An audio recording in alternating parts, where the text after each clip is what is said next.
한번 우리 자신의 왼쪽 가슴에 손을 한번 올려볼까요? 심장의 박동이 느껴지십니까? 우리의 심장은 평생 26억 번 정도를 뛴다고 합니다. 1시간 동안에는요, 약 4,800회를 박동한다고 합니다.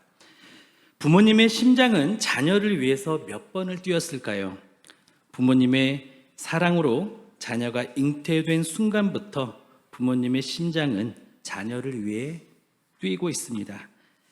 자녀를 위해 일하는 8시간 동안 38,400번, 자녀를 위해 기도하는 1시간 동안 4,800번, 놀다 들어온 자녀를 위해 물린 밥상을 또 차리고 치우느라 그 허비한 1시간 동안 또 4,800번, 1년에 한두 번 마지못해 오는 자녀를 하염없이 기다리느라 10,000번 또 10,000번. 부모가 자녀와 함께 60년을 보낸다고 가정을 하면은요, 부모님의 심장은 자녀와 함께 약 19억 9천만 번을 뛰게 됩니다. 반가움에 쿵쿵, 그리움에 두근두근, 서러움에 지륵지륵, 그리고 누워서 힘이 없어 간신히 지윽지윽하며, 그리고 마침내 우리 부모님의 심장은 조용해집니다. 환희로 시작된 부모님의 심장은 자녀를 위하다가 또 자녀를 그리워하다가 자녀와 이별하기까지 아파도 멈추지 않습니다. 부모님의 심장은 늘 자녀들을 향해 있습니다. 때로는 그 심장이 철렁하기도 하고, 때로는 빨라지고, 때로는 여느 때보다 뜨거워집니다. 때때로 그 심장은 먹먹해지고 자녀를 향한 절망이 극에 달하면 멈추고 싶어지기도 합니다. 그러다가 자녀에게 내 심장이라도 떼어줄 수만 있다면 주저없이 그리하셨을 것입니다. 그렇습니다. 부모님의 심장은 자녀와 별개로 뛴 적이 없습니다. 자녀의 심장은 부모님에게 왔지만 부모님의 심장은 사실상 자녀의 것이었습니다. 자녀의 심장이 부모님의 그것과 닮아가게 될 무렵 자녀가 가장 그리워하는 이름은 결국 나의 어머니, 나의 아버지가 됩니다. 오늘은 어버이 주일입니다. 누구에게나 부모님은 애틋합니다. 오늘은 성경이 말씀하시는 자녀의 도리를 함께 살펴보기를 원합니다. 본문을 통해 우리에게 주시는 하나님의 음성을 듣기를 원합니다. 첫째로, 부모님께 청종하십시오. 자녀는 부모님께 청종해야 합니다. 청종하라는 것은 경청하고 순종하라는 것입니다. 말뿐만 아니라 행동, 감정까지 집중해서 귀를 기울이라는 것이죠. 그리고 그 들은 바를 따르라는 것입니다. 우리 잠언 23장 22절, 23절 말씀을 함께 읽겠습니다. 너를 낳은 아비에게 청종하고 내 늙은 어미를 경히 여기지 말지니라. 진리를 사되 팔지는 말며 지혜와 훈계와 명철도 그리할지니라. 아멘. 아비에게 청종하고, 그리고 그 뒤에 재미있는 표현이 나오죠. 23절에 보니까 진리를 사라고 합니다. 그리고 지혜와 훈계와 명철도 그리하라고 합니다. 그러니까 부모님으로부터 나오는 지혜와 훈계를 마치 우리가 시장에서 값진 물건을 사야 하는 것처럼, 그런 귀중품처럼 그렇게 사라는 것이죠. 우리가 무엇인가 내 소유로 만들려면 내가 가진 무엇인가를 포기하고 대가를 지불해야 합니다. 우리의 부모님의 늙음이, 그리고 연륜은 곧 지혜를 담고 있는 그릇이 되는데요, 우리가 부모님의 이러한 지혜와 연륜 그리고 훈계를 사려면 어떻게 해야 합니까? 우리는 무엇을 지불해야 할까요? 우리는 우리의 젊음이 가진 교만과 또 우리 젊음에 가진 자존심과 또 당장의 편안함을 대가로 지불하고 우리는 부모님의 말씀을 경청해야 합니다. 그리고 따라야 합니다. 그렇지 않고서는 그러한 지혜를 얻을 수가 없는 것이죠. 그리고 오늘 본문 말씀은 그 반대의 경우도 이야기를 하시는데요, 진리를 팔아 넘기는 행위에 대해서 경고를 합니다. 오늘 본문에서 지혜를 잃는다는 것은 그냥 실수로 흘리거나 잃어버리는 것이 아닙니다. 진짜 진리를, 또 부모님의 귀한 교훈과 가르침을 세상의 미련한 세계관이랑 바꾼다라는 것이죠. 이것은 영혼을 해치는 치명적인 거래가 되는 것입니다. 특히 현재 기성세대를 형성하고 있는 저희들에게는요, 또 저희들의 부모님들은 저희들보다 제도권 교육을 받으실 기회가 잘 없으셨습니다. 일제치하를 겪으셨고요, 또 6.25 전쟁을 겪으셨고요. 그야말로 먹고 살기 위한, 생존을 위한 그런 삶을 위해서 그동안 너무나 많은 노력과 애들을 써오셨습니다. 그런 그분들이셨지만 자녀들만큼은 가르치고 더 잘되게 하기 위해서 교육의 기회를 주셨던 것이죠. 물론 제도권 안에서 교육을 받은 저희 세대는 부분적인 지식은 우리들의 부모님보다 앞설 수는 있습니다. 그런데요, 부모님께는 학교에서 가르쳐주지 않는 지혜가 있습니다. 삶으로 터득한 지혜, 고난을 통과하면서 빚어진 경륜이 있습니다. 우리는 얄팍한 지식을 가지고 또는 세상에서 터득한 스킬이 있다고 해서 부모님의 슬기와 지혜에 대해서 귀를 닫아서는 안 됩니다. 우리는 가장 먼저 우리의 부모님께 겸손해야 합니다. 그리고 들어야 합니다. 그리고 따라야 합니다. 둘째로, 연로한 부모님을 존중하십시오. 우리의 시간과 부모님의 시간은 거꾸로 흐릅니다. 성인인 부모님은 어린 우리를 돌보십니다. 그리고 우리가 성인이 될 때쯤 우리 부모님은 어린아이와 같이 갈수록 무기력해지십니다. 나이가 들면 몸도 마음도 기억도 무너져 내립니다. 이때 우리에게는 두 가지의 자세가 필요합니다. 먼저 부모님의 슬하에 있었던 때처럼 여전히 부모님을 청종해야 합니다. 그리고 연로하신 부모님을 가볍게 대해서는 안 됩니다. 부모님의 존재를 무겁게 생각하고 존경과 존중의 태도를 가져야 합니다. 우리 잠언 23장 22절 말씀을 함께 읽겠습니다. 너를 낳은 아비에게 청종하고 내 늙은 어미를 경히 여기지 말지니라. 아멘. 우리는 부모님께 바른 태도를 가져야 합니다. 에베소서 6장 1절에 보면 주 안에서 부모에게 순종하라 라고 말씀하십니다. 그리고 그 다음 절에서는 부모를 공경하라 라고 말씀하십니다. 순종은 눈에 보이는 행동이죠. 그리고 공경은 마음의 동기와 태도를 의미합니다. 겉으로는 순종하는데 속으로는 공경하지 않을 수도 있습니다. 우리가 같은 금액을 지불한다 할지라도 마음 상태가 다를 수가 있죠. 예를 들면 내가 교통신호 위반을 했습니다. 그래서 범칙금을 낼 때는 어떻죠? 내가 잘못했음에도 불구하고 억울한 마음이 들고 아까운 마음이 들고 마음이 안 좋습니다. 그런데 내가 보고 싶은 영화나 공연을 보기 위해서 티켓을 구입할 때는 어떻습니까? 설레는 마음으로 그것을 구입하죠. 우리가 부모님께 청종할 때 우리는 불만을 가지거나 억지로 따라서는 안 됩니다. 그것은 청종도 아니고 공경도 아닙니다. 우리 부모님께서 연로해서 힘이 없고 또 판단이 빠르지 못하게 된 그 부모님에 대해서 우리는 너무 편하게 또 너무 쉽게 생각할 수가 있습니다. 그런데 그래서는 안 됩니다. 그리고 그 부모님과 함께하는 시간을 우리는 귀하게 생각하고 마음을 또 기쁘게 생각하면서 그 시간을 우리는 또 감사해야 합니다. 그리고요, 심지어는 우리 부모님의 건강과 기억력이 무너져 내리는 때를 우리는 만날 수가 있습니다. 평생 새벽 기도하시던 부모님이 치매에 걸려서 예수님을 완전히 잊어버리는 모습, 그리고 가족들한테조차 거친 욕설을 하시는 것을 우리는 살면서 듣게 될 수도 있습니다. 그럴 때 하늘이 무너지는 심정이 될 것입니다. 그리고 이런 생각도 들 겁니다. 혹시 우리 부모님의 구원이 취소되는 것은 아닐까? 그동안의 신앙이 다 가짜였나? 이런 두려운 생각이 들 수도 있습니다.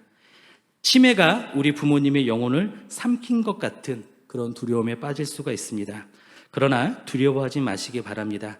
질병 앞에서도 영혼은 파괴되지 않기 때문입니다.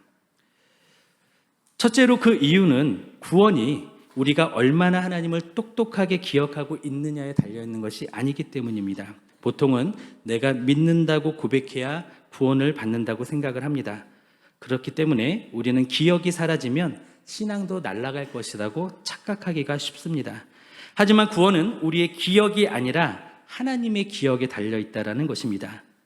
환자의 뇌세포가 파괴되어서 자기 이름도 잊어버리는 순간에도 구원은 그 희미해진 기억에 의존하지 않습니다.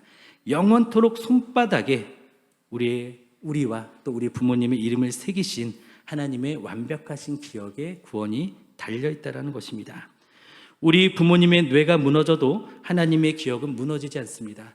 우리 부모님이 손을 놓으신다 할지라도 하나님은 그 손목을 꼭 붙들고 계신다라는 것입니다. 이사야서 49장 15절 16절에는 이렇게 말씀합니다. 여인이 어찌 그 젖 먹는 자식을 잊겠으며 자기 태에서 난 아들을 긍휼히 여기지 않겠느냐. 그들은 혹시 잊을지라도 나는 너를 잊지 아니할 것이라. 내가 너를 내 손바닥에 새겼고. 부모님이 자녀를 잊을 리가 없죠. 그러나 혹시 잊을지라도 하나님만큼은 우리를 잊지 않으신다라고 말씀하십니다. 둘째, 신앙은 지성을 넘어선 영혼의 영역이기 때문입니다. 뇌랑 영혼을 혼동하지 마십시오. 예를 들어 평생 피아노를 연주한 세계적인 거장이 있다라고 한번 가정해 보겠습니다. 그런데 그가 사고로 손가락 신경이 다쳤습니다. 그래서 손가락을 원활하게 움직일 수 없게 되었습니다. 다시는 예전과 같은 연주를 할 수 없게 되었습니다. 그러면 그 피아니스트가 그 영혼 안에 있는 음악적 재능이나 열정까지 잃어버린 것이 될까요? 아니죠. 피아노를 칠 수 있는 기능은 잃어버렸지만 음악적인 감성 그리고 그 영혼에 있는 열정은 여전한 것입니다. 단지 물리적으로 그 음악적 감성을 표현할 도구, 즉 손가락이 고장이 났을 뿐입니다. 치매 환자에게 일어나는 일도 이와 같습니다. 영혼은 하나님과 교제하는 본질이고 뇌는 그것을 세상에 표현하는 수단입니다. 치매가 와서 기억을 못하는 것은 영혼이 타락한 것이 아닙니다. 도구인 뇌의 신경망이 손상되는 병에 걸린 것뿐이죠. 입술로 주님을 부르지 못한다고 해도 영혼이 떠난 것이 아닙니다. 고장난 육체 아래에 그 깊은 영혼의 지성소에는 여전히 성령님과 신비롭게 연합하고 있는 것입니다. 셋째, 치매에 걸린 환자가 난폭해지거나 욕설을 할 때가 있습니다. 그런데 이 또한 신앙이 추락해서가 아닙니다. 뇌의 전두엽에 손상을 입었기 때문에 본능을 조절하는 브레이크가 망가졌기 때문이죠. 이것은 생물학적인 증상입니다. 가령 우리가 감기에 걸려서 기침을 합니다. 그러면 네가 영적으로 타락해서 기침하는구나 이렇게 말하지 않죠. 그렇게 정죄하지 않는 것처럼 부모님이 설령 치매에 걸려 난폭해진다 해도 두려워하지 마시기 바랍니다. 그 부모님을 여전히 하나님의 사람으로 또 하나님의 자녀로 또 나의 부모님으로 대하라라는 것입니다. 치매 환자의 욕설도 뇌세포 사멸로 인한 물리적인 증상인 것입니다. 신앙 인격의 타락이 아니죠. 하나님은 지금 병들어서 통제력을 잃은 우리 부모님의 단편적인 모습으로 평가하시는 것이 아닙니다. 건강하실 때 평생에 걸쳐 드렸던 그 고백과 인생 전체의 그 신앙을 보시고 그 인생 전체의 무게를 주님은 바라보신다는 것입니다. 넷째, 부모님이 치매에 걸려서 허공을 보고 있을 때 그러면 자녀된 우리들은 무엇을 해야 할까요? 옆에 앉아서 평생 즐겨 부르시던 찬송가를 불러드리고 성경 구절을 귀에 읽어드리면 좋겠습니다. 반응이 없다고 해도 망가진 육체의 장막 너머에 있는 부모님의 영혼이 가족의 목소리를 통해 영적으로 반응하고 있다라고 믿고 할 수 있는 한 최선을 다해서 함께 찬양하고 또 귀에 주님의 말씀을 들려주시기 바랍니다. 이것은 부모님이 가장 메말라 있는 그때에 가장 큰 은혜의 담비가 될 것이고 자녀가 할 수 있는 최고의 부모 공경이 될 것입니다. 부모님의 입술이 멈춘 그 침묵의 시간 동안 자녀가 곁에서 불러주는 떨리는 찬양과 읊어주는 성경 말씀은 최고의 섬김이 될 것입니다. 진정한 공경은 부모님의 입술이 멈춘 척박한 자리에서 울리는 찬양과 말씀이 될 것입니다. 셋째, 부모님을 기쁘게 하십시오. 우리는 부모님을 기쁘시게 해야 합니다. 우리 부모님께 의무만 다하라는 것이 아니라 부모님을 온전히 이해하고 부모님의 감정과 정서도 함께 나누라는 것입니다. 우리 24절, 25절 말씀을 함께 읽겠습니다. 의인의 아비는 크게 즐거울 것이요 지혜로운 자식을 낳은 자는 그로 말미암아 즐거울 것이니라. 내 부모를 즐겁게 하며 너를 낳은 어미를 기쁘게 하라. 아멘. 우리의 부모님이 믿음의 부모님이시라면 우리가 온전한 믿음의 사람으로 사는 것이 부모님께는 최고의 기쁨이 될 것입니다. 우리도 그렇죠. 우리의 자녀가 주님 잘 믿고 하나님께 영광 돌리는 삶을 살기로 소원하고 있지 않습니까? 그런데 만일 우리의 부모님이 아직 믿음을 갖고 있지 않고 있으시다면 부모님께 최고의 선물인 복음을 전해주시기 바랍니다. 이것은 우리 부모님께 마침내 세상에서 가장 큰 기쁨이 될 것입니다. 게리 체프먼의 5가지 사랑의 언어라는 책이 있는데요. 이 내용을 재해석해서 정리해 보았습니다. 그 언어는 첫째, 인정하는 말, 그리고 둘째, 함께하는 시간, 그리고 선물, 그리고 봉사, 그리고 스킨십이 있습니다. 이 5가지 사랑의 언어의 예를 들면 이렇습니다. 부모님께 인정하는 말을 하십시오.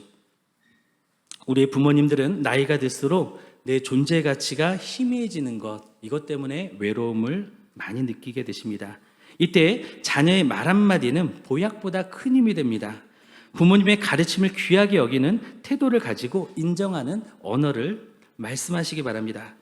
감사를 구체화하십시오. 키워주셔서 감사해요 라는 이런 막연한 말보다는요, 그때 아빠가 해주신 그 말씀이 제 인생의 이정표가 되었어요, 이런 표현처럼 구체적인 사건을 언급해서 말씀드리면 좋겠습니다. 또 존경해 보십시오. 존경의 표현을 해보십시오. 역시 어머니가 최고예요. 저는 어머니의 이런 점을 꼭 닮고 싶어요. 이런 말은 우리의 부모님의 자존감을 높여드립니다. 그리고 함께하는 시간을 가지십시오.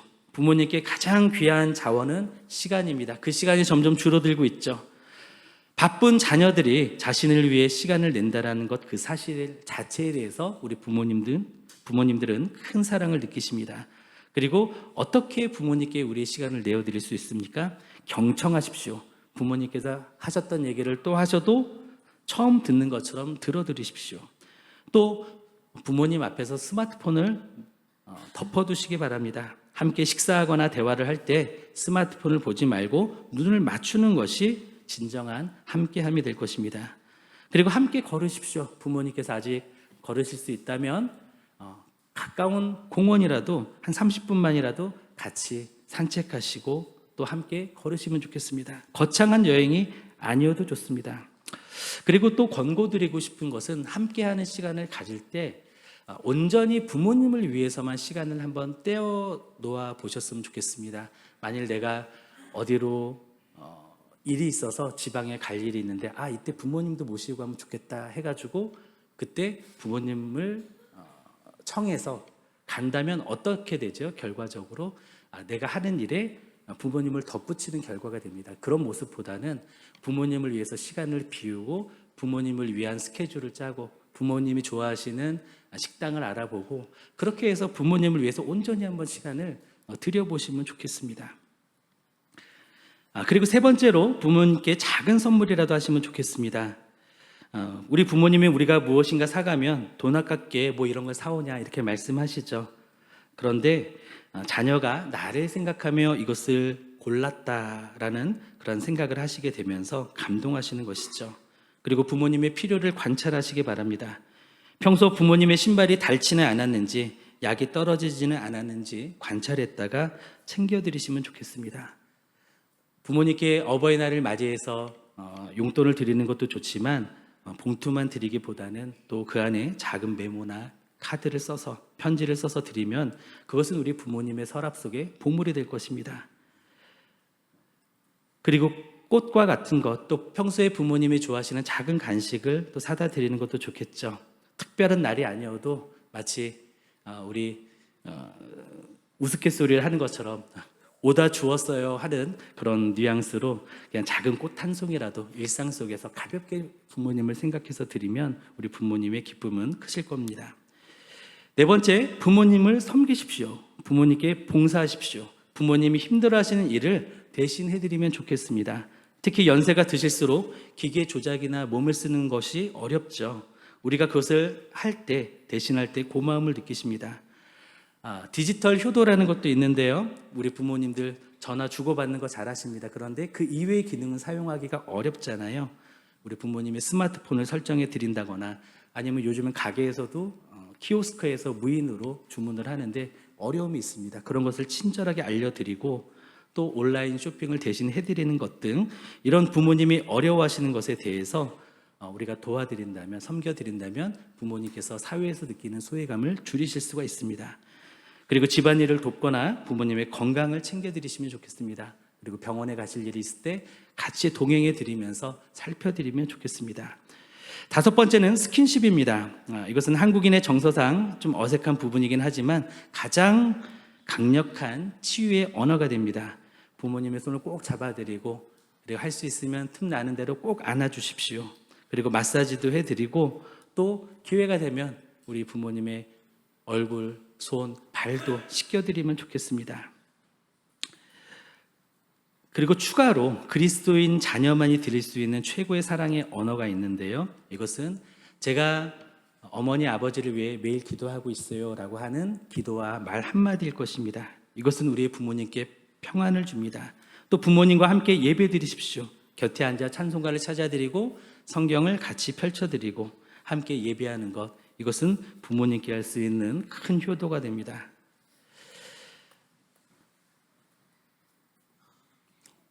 치매를 소재로 다룬 더 파더라는 영화가 있는데요. 안소니 홉킨스라고 하는 유명한 배우가 주연을 맡은 영화입니다.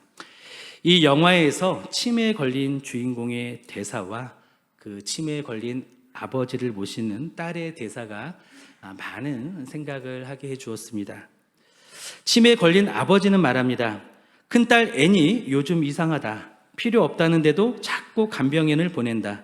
음악을 듣고 차를 끓여 마시고 얼마든지 혼자 있을 수 있는데 딸이 억지로 간병인을 붙이려는 게 아마도 새로 만난 남자와 짜고 내 집을 팔아 나를 버리고 파리로 떠나려고 하는 것 같다. 애네 남자라는 작자는 내 시계를 훔쳐 당당하게 차고 있다. 저건 내 시계인데.